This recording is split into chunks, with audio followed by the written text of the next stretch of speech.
नमस्कार, इसके India TV में आप सभी का स्वागत है और मैं हूं आपके साथ भारती लोधी। आइए बढ़ते हैं खबरों की ओर।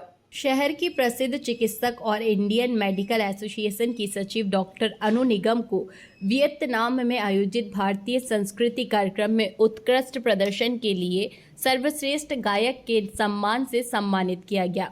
यह अंतर्राष्ट्रीय सांस्कृतिक कार्यक्रम भारत सरकार के Indian council for cultural revise और भारतीय दूतावास के संयुक्त प्रयासों में आयोजित हुआ। डॉक्टर अनु निगम ने कहा, इस अवसर पर अपने गायन से सभी का दिल जीत लिया। उन्हें भारत के वियतनाम स्थित राजदूत जितेंद्र और मुख्य प्रशासनिक अधिकारी द्वारा सम्मानित किया गया। इस कार्यक्रम का उद्देश्य भारत वियतनाम के सांस्कृतिक संबंधों को मजबूत करना था। उनके इस सम्मान ने झांसी के संगीत प्रेमियों में खुशी की लहर दौड़ा दी है और वे वैश्विक मंच पर झांसी का नाम रोशन कर रही हैं। वो कहते कि ज़रूरी नहीं कि सजदे और वक्त उसमें खुदा का नाम आए, ज़िंदगी तो खुद की इबादत है, ज़रूरी कि किसी के काम आए। तो सभी देशवासियों को यही हमारे थोड़ा सा रिक्वेस्ट है कि सभी एक दूसरे के साथ मिलजुल के काम करें, तो देश की तरक्की के लिए काम करें और कोशिश करें कि जब सर्वश्रेष्ठ गायकी का आउटस्टैंडिंग अवार्ड दिया गया, जिसमें कि बेस्ट सिंगिंग अवार्ड सिंगिंग के लिए दिया गया है अपने पेट्रियोटिक सॉन्ग छोड़ो कल की बातों के लिए। इसके पहले और भी कहीं अवार्ड? आज से 2 साल पहले हमने दुबई में स्टार्ट की थी यात्रा। इसमें दुबई, उसके बाद Sri Lanka, Thailand, Malaysia, and this is the 5th country in my life to travel to Vietnam. और बड़ी फ़क्र है उस देश में जाने का, वियतनाम जैसे में। ऑल्दो वहाँ पे लैंग्वेज की थोड़ा प्रॉब्लम था, क्योंकि उनको भाषा कोई भी अपनी भाषा नेटिव लैंग्वेज के अलावा कोई भी भाषा नहीं आती थी।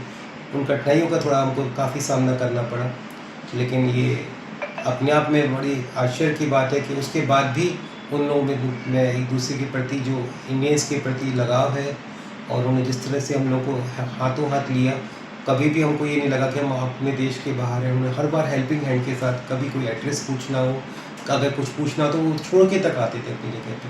तो ये फीलिंग जो उनको लगे कि दे आर टू पेट्रियोटिक। उस देश में हमें सबसे बड़ी बात ये लगी कि हमें कोई वहाँ पे पॉवर्टी के लिए कोई भी भिखारी हमको रोड पे नज़र नहीं आया चलता हुआ।